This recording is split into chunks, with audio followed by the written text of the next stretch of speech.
Itago mo na lang ako sa pangalang Charlie, Kuya Roms. 25 years old, isa akong pulis, kuya. Taga-Alabang. Lima kaming magkakapatid at ako ang panganay. Dalawang babae at tatlong lalaki. Third year college ako nang matigil sa pag-aaral. BS Criminology ang kurso ko. Nag-stop ako dahil nagkasakit ang papa ko na isang taxi driver. Kahit mild stroke lamang pero kinailangan magpahinga ni Papa sa paghahanap buhay. Sobra ako nalungkot sa pagkakatigil ko sa pag-aaral pero hindi naman ako nagpatalo sa pagsubok ng buhay. Wala akong magawa kundi ang lumaban. Napilitan ako maghanap ng trabaho at sa tulong nga ng kaibigan ko na si Macario, nakapasok ako at natanggap sa agency na pinagtatrabahuhan niya.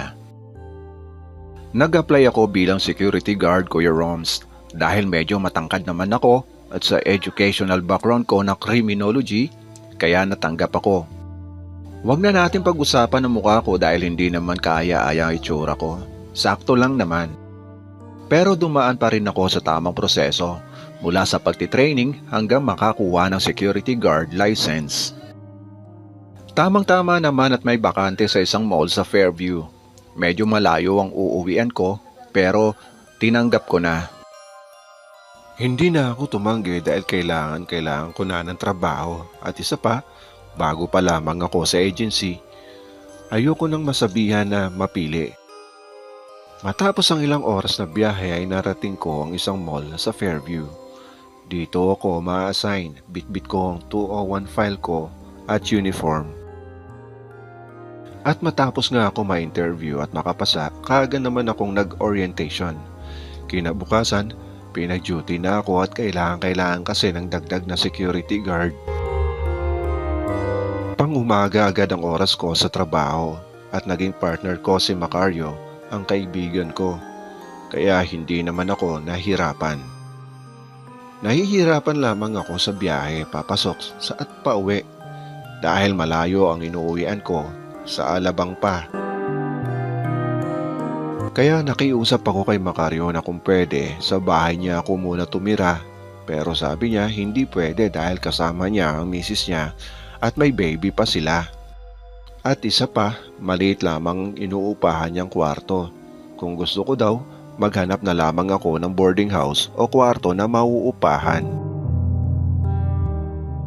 Kinabukasan pagkatapos ko mag-duty ng 12 hours, kaagad naming naghanap ni Macario ng mauupahang kwarto na malapit sa pinapasukan ko. Halos isang oras din kami naglibot hanggang makahanap nga kami ng mauupahan. Kaagad namang namin kinausap ang lalaking nakaupo sa pinto na nagyoyosi. Sabi niya, may 4 na kwarto ang bahay, tamang-tama at may isang kwarto na bakante. May nakaupa na sa 2 kwarto at ang isang kwarto naman ay kwarto na may-ari.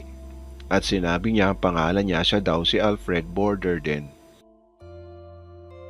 Nang biglang lumabas sa isang babae at nagpakilala siya na siya ang may-ari ng boarding house. Siya daw si Monique. Mukhang masungit pero may itsura siya. Maganda. Matapos niya ipaliwanag ang mga patakaran sa pagbabayad ay naiintindihan ko naman ang lahat at pumayag na ako. Nang hiram na muna ako ng pan-down kay Macario at kinabukasan nga ay dito na ako sa boarding house umuwi at natulog. Makalipas ang isang buwan nagugustuhan ko ang lugar dahil tahimik at hindi magulo at si Monique nakita ko uli dahil naningil na ito. Okay naman kahit wala na akong time gumimik dahil pagkagaling sa trabaho, magpapahinga na ako sa kwarto ko. At kapag day off ko, umuwi naman ako sa mga magulang ko sa Alabang at masaya kaming nagsasama-sama. Sumunod na buwan, nagpanggabi naman ako at pag uwi ko ng boarding house hindi agad ako nakatulog. 8 AM na pero nag-almusal muna ako. Naupo na muna ako sa upuan na nasa terrace. Nilapitan naman ako ni Monique, ang may-ari ng boarding house. Nakipagkwentuhan muna siya sa akin. Tamang-tama at kaming dalawa lang ang tao sa bahay. Mabait naman pala siya. Kinuwento ko sa kanya tungkol sa sarili ko at ganun din siya. Sinabi niya sa akin na may asawa daw siya at isang seaman. 35 years old na daw siya at 10 taon na sila ng kanyang asawa.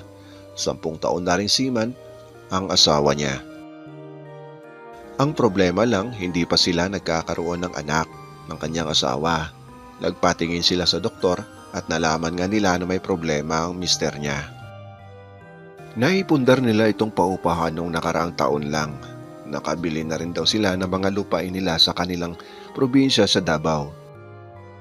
Dahil mabait si Monique, naging magkaibigan kami at siguro nabaitan din siya sa akin. Kuya, nakagaanan ko siya ng loob. Madalas bago ako matulog, usap muna kami.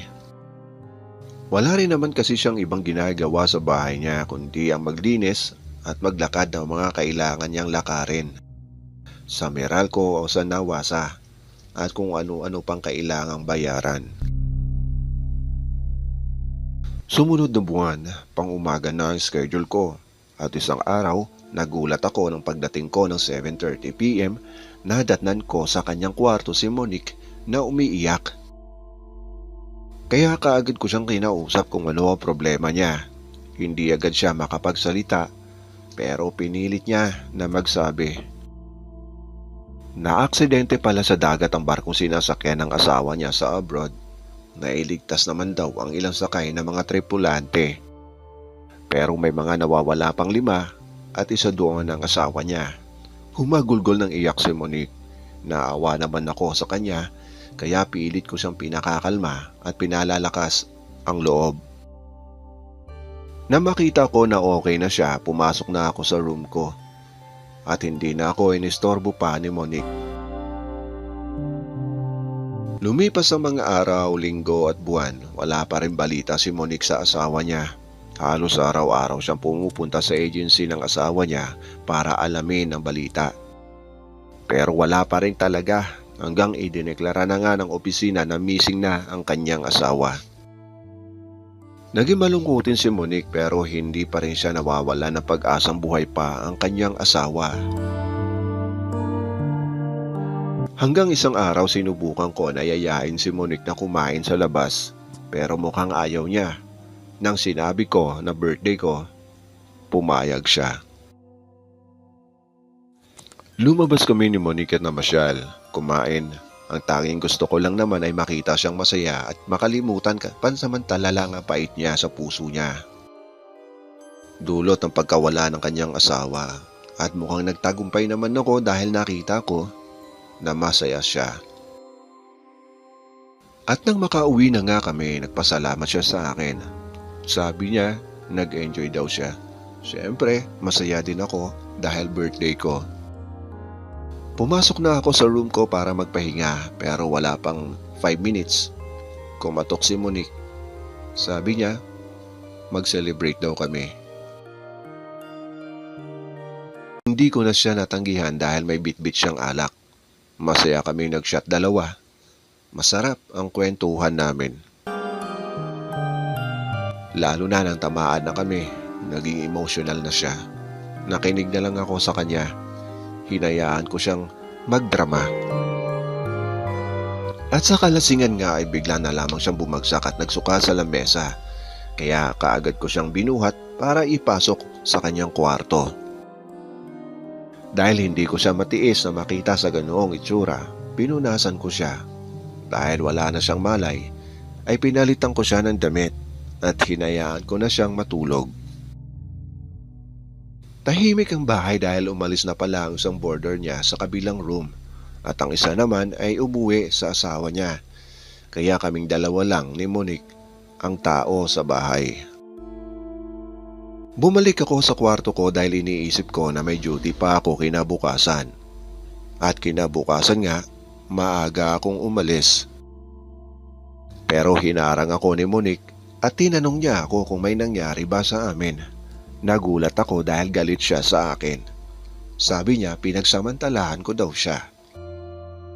Todo paliwanag ako sa kanya at sinabi ko na wala akong ginawa sa kanya. Mabuti na lamang at naniwala siya, kaya nakapasok ako sa trabaho. At pag-uwi ko nga ng gabi ay hinintay ako ni Monique. Nagluto daw siya. Sabay na daw kami kumain.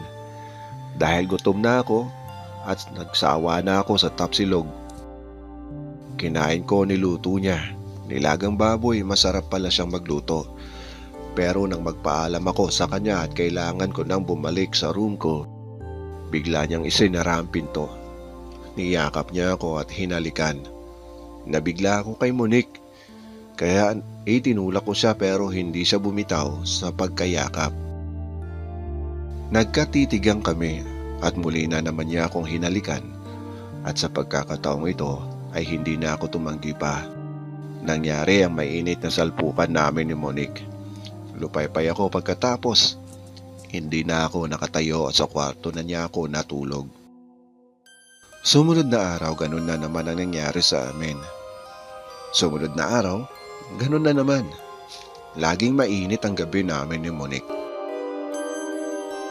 Hanggang after 1 month, sabi niya sa akin, wag na daw ako magbayad ng renta. Sa kwarto na daw niya ako matulog. Paupahan na lamang daw namin ang kwarto ko sa iba. Inipon ko na lang ang perang pambayad ko sa upa kay Monique. Ilang buwan ang lumipas, may bagong guard na dumating. Kapalit ni Macario dahil na-promote siya at naging SIC. Lady guard ang kapalit niya. Bagong apply lang din sa agency. Siya si Janine, 23 years old lamang siya. At dahil bago lang siya, ako na nagturo sa kanya ng mga gagawin niya. Maganda at sexy si Janine. Dalaga. Hanggang kinausap niya ako kung pwede ko daw siya tulungan na maghanap ng mauupuan. Galing daw siya sa probinsya nila sa Pangasinan at nakikituloy lamang siya sa kanyang tiyahin. Tamang-tama naman at may bakante sa amin ni Monique. Pinaupahan namin sa kanya ang isang kwarto. Nagustuhan naman ni Janine ang place kaya masayang-masaya siya. Pero dahil nagpapadala pa siya ng pera sa mga magulang niya sa probinsya, kaya madalas kinakapos siya. At dahil wala naman siyang ibang kaklose sa trabaho kundi ako, sa akin siya madalas lumapit at kahit papano, natutulungan ko siya. Naging malapit kami sa isa't isa ni Janine, lalo na't magkasama kami sa trabaho. At nahahalata na ito ni Monique, kaya pinagsasabihan niya ako. Pero hindi ko talaga maiwasan si Janine dahil iba talaga ang dating niya sa akin, kaya palihim akong dumiskarte sa kanya. Kapag nasa bahay kami, hindi kami nagpapansinan dahil baka mabuko kami ni Monique. Hanggang isang araw nagpaalam sa akin si Monique na pupunta ng Meralco. At nang makaalis nga siya, kaagad akong nagpunta sa kwarto ni Janine. Sa kagustuhan ko na maka-score kaagad, nakalimutan ko ilak ang pinto. Ang hindi ko alam, nagdududa na pala si Monique sa amin. Kunwari lang pala siya na alis pero bumalik siya para mahuli kami. At yun nga, huling-huli kami sa akto ni Janine na may ginagawang iskoran. Galit na galit siya sa amin. Pinalayas ako ni Monique sa bahay. Pati na rin si Janine. Umuwi na lang ako sa mga magulang ko. Si Janine naman ay lumipat ng ibang boarding house. Nag-resign na lamang ako sa trabaho matapos akong hindi bigyan ni Monique ng isa pang pagkakataon. Hindi niya ako pinatawad sa nagawa kong kasalanan. Nang maaalala ko na malaki na rin pala ang naipon ko, kaya hinanap ko si Janine para yayain na magsama na kami, pero ayaw niya. Sabi niya, tama na daw ang isang anak niya sa probinsya. Nagulat ako sa sinabi niya. May anak daw siya sa pagkadalaga at tama na daw yun. Wala akong nagawa kundi tanggapin na naging desisyon niya. Ginamit ko na lamang ang perang naipon ko sa pagpapatuloy ng pag-aaral ko, Kuya Roms. At matapos nga ang isang taon, nakagraduate ako. Naging pulis ako at si tatay ay unti-unti ring naka-recover. Minsan naisipan ko puntahan si Macario sa mall. Kinamusta ko siya at hinanap ko si Janine, pero sabi niya nag-resign na rin sa trabaho at bumalik na ng probinsya. Habang naglalakad ako ay nakasalubong ko naman si Monique, may kasamang lalaki at isang batang maliit na nasa 1 taon na mahigit. Pareho kami nagulat dalawa, pero kaagad naman niya akong ipinakilala sa kasama niyang lalaki. Siya pala ang asawa niya. Sabi niya matapos daw akong umalis sa boarding house 1 linggo ang lumipas, nabalitaan niya buhay ang asawa niya. Napadpad pala siya sa isang isla, kaya natagalan bago siya nakita at makabalik ng Pilipinas. Ipinakilala din niya ang batang kasama nila na anak nila. Masaya ako para kay Monique, Kuya Roms. At pag uwi ko nga ng bahay, napaisip ako dahil sabi niya noon sa akin may diferensya daw ang asawa niya, kaya hindi sila magkaanak. Maraming salamat, Kuya Roms. Hanggang dito na lang muna ang kwento ko. Charlie, Alabang.